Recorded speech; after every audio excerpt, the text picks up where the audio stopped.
to grow our businesses, to grow our economies, to look after the citizens of our countries. Thank you very much.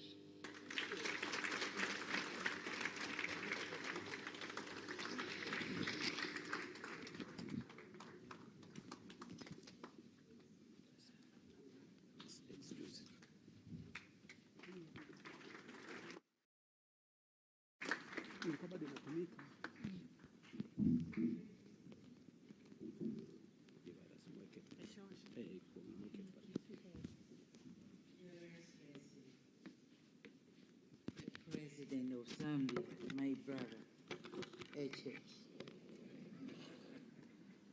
And you know what is in common between me and you? You are HH and I'm SSH. So we have the H in common. So you can translate whatever you want on that H. But I recognize the presence of honorable ministers from both Zambia and Tanzania, leaders of the chambers of commerce and the private sector foundations, distinguished members of the business commissions from our two countries, high commissioners, ladies and gentlemen. Good day to you all.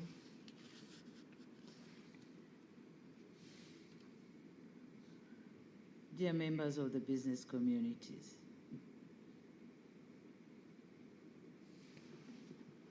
maybe before that I should congratulate the Zambians for the 59th anniversary of your independence. Congratulations.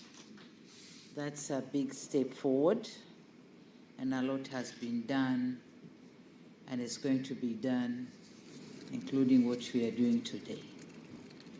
So this event marks a significant milestone in the bilateral relations between our two great nations, and it serves as an exceptional platform for fostering economic cooperation and forging stronger ties.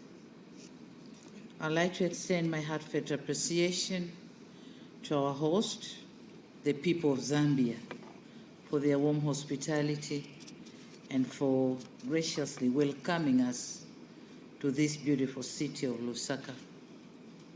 We are honored and grateful for the enduring friendship and unwavering commitment in bringing about socio-economic development between our two countries.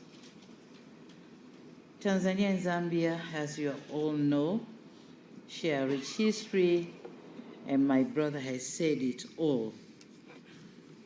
And they have been allies in the pursuit of regional stability, development, and prosperity. We are all blessed with abundant natural resources, also with a vibrant, dynamic human capital. We are not poor at all. We should know how to use them. Tanzania and Zambia are among the oldest allies in the region, and together advocated for the formation of the frontline states for independence of the neighboring Southern African nation. These impressive relations have withstood the test of time, and we are here as part of that history and to enhance this relation for the betterment of our two nations.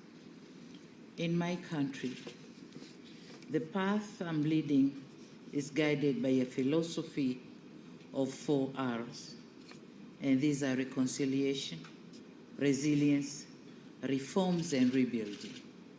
And exactly we are here for that. Our ambition is to create a modern and vibrant economy, and one that is inclusive and provides opportunities for all. And by for all, not only Tanzanians, but our neighbors and whoever is interested to come to Tanzania. We are here to elevate the relation between the people and bring together, bring closer the fortunes and the future of our countries. This new level of cooperation will focus on a stronger development collaboration and the prosperity of our people. It is only natural that we seek to leverage our strengths to bolster trade and investment. Ladies and gentlemen, it is against this backdrop that I heartily welcome the deliberations from the forum. We have had those two, and my brother have said about them, but we are looking forward with a great anticipation to the outcome of this gathering, and he has said it all.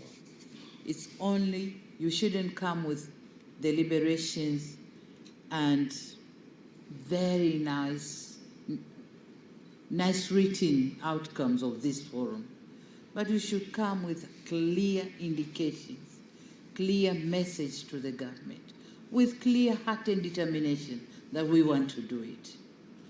We shouldn't live here and go in a separate way. We go to Tanzania, you remain here in Zambia, but when it comes to implementation of those deliberations you have agreed, nothing is coming out of that. So he said it, we should act and stop the rhetoric. We should act so that we push the socio-economic development of our countries. I went through the program of this forum and found out that this forum is tailor-made and one that allows diverse engagement and business matching. With such diversity, I'm confident that participants will have fruitful and in-depth exchange of ideas that ultimately will shape the outcome of this forum to our advantage, two countries' advantage. I hope Tanzania and Zambia business people and the government officials gathered here will rise to the occasion and contribute to taking our economic relations to the next level. We are now creating setbacks for the borders to open and business to move. We shouldn't do that. My brother has said it. Those who are in the one-stop border post, we are now changing the names. Non-stop border post.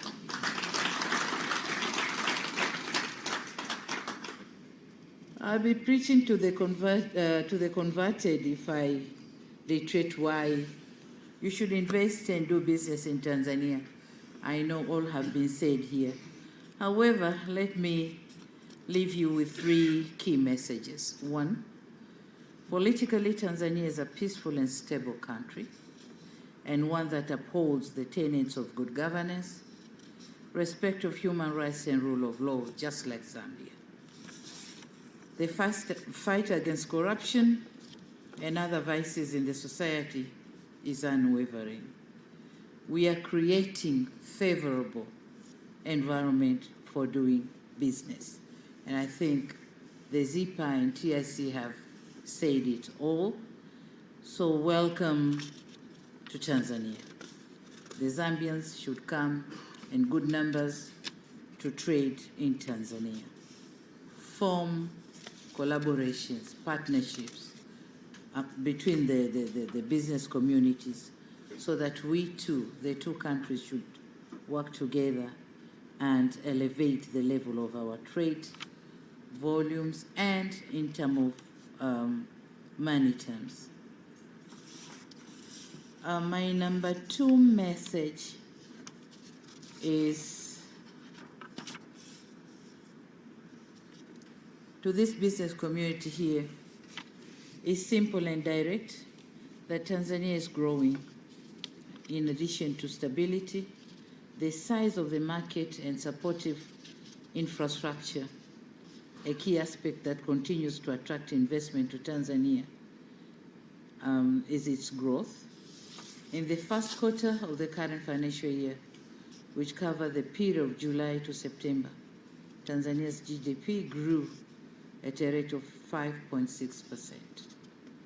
During COVID, we dropped to 4, I think, 3.7 to 4. And my brother was telling me they dropped to -2, and the growth now is 4%. Minus 2.8. And the growth is 4%. Very impressive. So we dropped to 4, and we are now growing at 5.6. We are optimistic and justifiably so that in the coming 2 years, our GDP growth will return to its pre-COVID level, averaging over 6%. We are close to that percentage. Tanzania is the country of the present and the future. And if you are not investing in Tanzania, you are missing the action. So please do it now.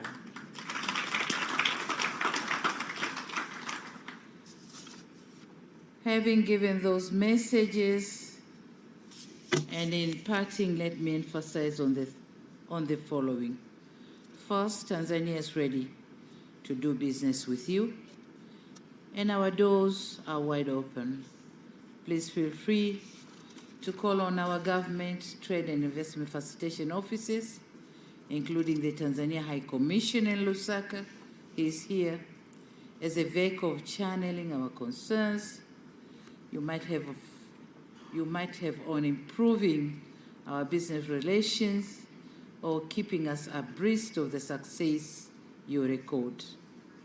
What I want to say here is through the embassy here in Lusaka, you may channel the challenges which you are experiencing in doing business with Tanzania, but as well you may report the successes that are happening so that we can assess how our people are implementing the agreed deliberations from this forum. Second, networking, as Mr. President has said.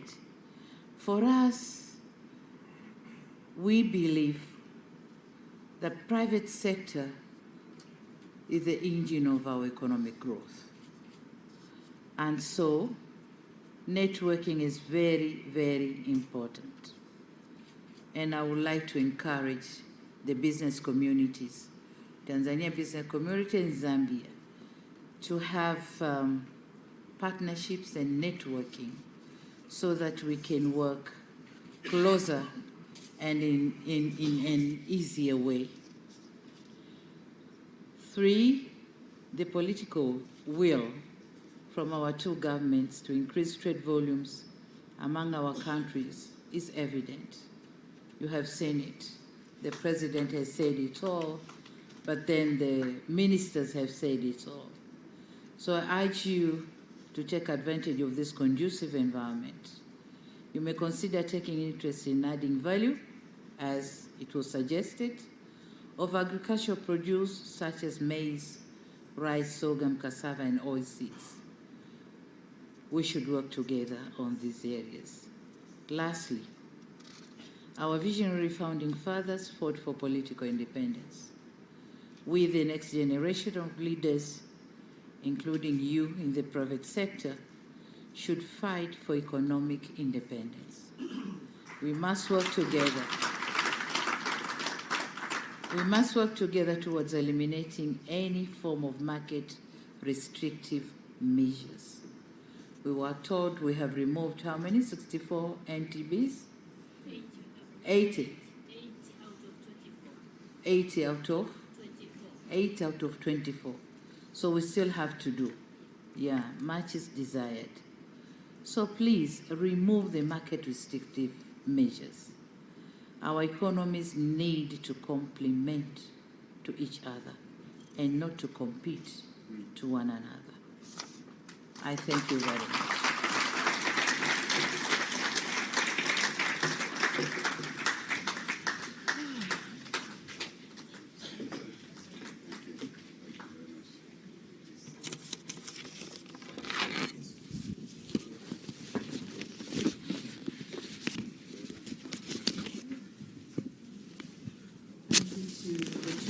presidents for the continued call to action and encouragement of trade between Tanzania and Zambia.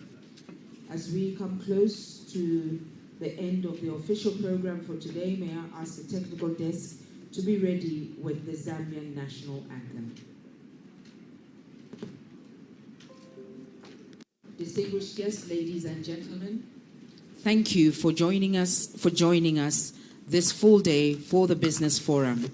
As you well know, the two presidents have still got a very heavy schedule that will continue tomorrow, and at this time, we'll allow them to take their leave.